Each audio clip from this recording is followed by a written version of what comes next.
Karim Lala, Pathan gang का प्रमुख, जो एक्सटॉर्शन और स्मगलिंग में इन्वॉल्व था। करीम लाला का असली नाम अब्दुल करीम शेर खान था और उनका जन्म अफगानिस्तान के कुनर प्रदेश में हुआ था। अपनी जवानी में वो नए सपनों के साथ मुंबई आए, एक ऐसे समय में जब शहर अपने आर्थिक विकास की तरफ बढ़ रहा था। लेकिन इस विकास के साथ साथ मुंबई के अंडरवर्ल्ड का भी उदय हो रहा था। करीम लाला ने अपनी जिंदगी के शुरुआती दिनों में मेहनत और संघर्ष किया, लेकिन धीरे धीरे उन्होंने अपना कदम मुंबई के अंडरवर्ल्ड में जमा लिया, जो यूएसएस समय स्मगलिंग, जुआ और दबंगई का केंद्र था। 1940 और 1950 के दशक में करीम लाला ने मुंबई के पठान गैंग का नेतृत्व किया, जिसे अफगानी और पठान मूल प्रजातियों का सपोर्ट था। अपने दोस्तों और अपने लोगों के लिए उन्होंने एक रॉबिन हुड की छवि बना ली थी, जो उनके जैसे प्रवासियों की मदद करता था। यह वो समय था जब उन्होंने मुंबई के कई प्रभावित इलाकों में अपना दबदबा बना लिया, जहां उनका कहना चलता था। उनकी रहबरी में पठान गैंग ने स्मगलिंग और एक्सटॉर्शन के धंधों को अपने कंट्रोल में रखा और मुंबई के दूसरे गैंग से अपनी जगह बनाई।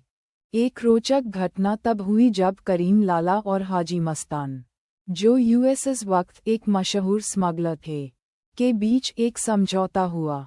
दोनों ने अपने अपने इलाकों में शांति बनाए रखने के लिए एक व्यवहारिक समझौता किया, जिससे दोनों गैंग्स अपने धंधों को बिना किसी टकराव के चला सके। लेकिन उनकी दोस्ती में भी कभी कभी तनाव आ जाता था, जिसे समय के साथ संभाल लिया जाता था। एक और मशहूर किस्सा करीम लाला के दुश्मनों के खिलाफ उनकी कठोर कार्रवाई का था, जब उनका करीबी दोस्त और भाई समझे जाने वाले रहमान डकैत का कत्ल उनके दुश्मनों ने किया, तो लाला ने इस बात का जवाब खूनी टकराव से दिया। इस घटना के बाद उन्होंने कई छोटे गैंगस्टर्स को अपने संगठन में शामिल किया और अपने पूरे साम्राज्य को और मजबूत बनाया। इस बदले की कहानी मुंबई के अंडरवर्ल्ड में हमेशा याद रखी जाती है। लेकिन करीम लाला सिर्फ एक गैंग लीडर नहीं, बल्कि एक सामाजिक व्यक्ति भी थे। उन्होंने कई ऐसे मौके दिए जहां उन्होंने अपने समाज के लोगों की मदद की।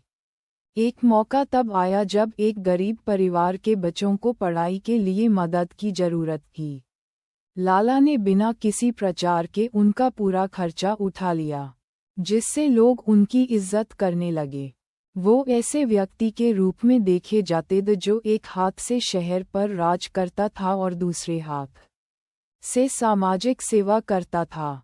जब 1970 के दशक का अंत आया, तो मुंबई के अंडरवर्ल्ड में नई हवा चलने लगी। दाऊद इब्राहिम जैसे नए खिलाड़ी उदय पर थे और उन्होंने अपने नए मॉडर्न और खतरनाक तरीके से अपनी पहचान बनाना शुरू की। करीम लाला के दोस्तों और साथियों का एक एक करके दाऊद के साथ मतभेद होता गया। यह टकराव मुंबई के अंडरवर्ल्ड का एक नया दौर था, जिसमें पहली बार पुरानी पीढ़ी के गैंगस्टर्स को नए खतरनाक और छलक गैंगस्टर्स का सामना करना पड़ा। एक और दिलचस्प घटना तब हुई जब दाऊद इब्राहिम के भाई शबीर इब्राहिम का कत्ल हुआ, जो पठान गैंग और दाऊद के बीच की जंग का शंखनाद था। दाऊद ने अपने भाई के कत्ल का जवाब पूरी ताकत से दिया और ये जंग मुंबई के अंडरवर्ल्ड के सबसे खूनी जंगों में से एक बन गई। करीम लाला ने इस घटना को देखते हुए अपनी पहल अपनी तरफ से रोक ली, लेकिन इस जंग ने उनका दबदबा कम कर दिया।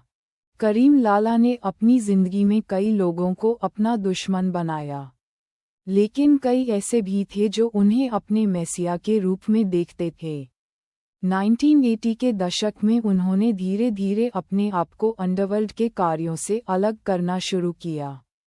अपनी उम्र के चलते उन्होंने ज़्यादा से ज़्यादा अपना समय अपने परिवार के साथ बिताना शुरू किया, लेकिन उनका प्रभाव अब भी कई मुंबई के पुरानी बस्तियों में महसूस किया जा सकता था। 1990 के दशक तक आते आते करीम लाला एक सामाजिक व्यक्ति के रूप में ही याद किए जाने लगे थे। लेकिन मुंबई के नए पुलिस ऑपरेशन और टास्क फोर्स के कारण उनकी भी कड़ी तलाशी हुई और कुछ समय के लिए उन्हें जेल भी जाना पड़ा। यहाँ तक कि जेल में भी उनका असर दिखाई दिया, जहाँ उनका स्वागत एक वीआईपी के तरह किया गया। लेकिन ये उनका अंतिम बड़ा संपर्क जेल के साथ था।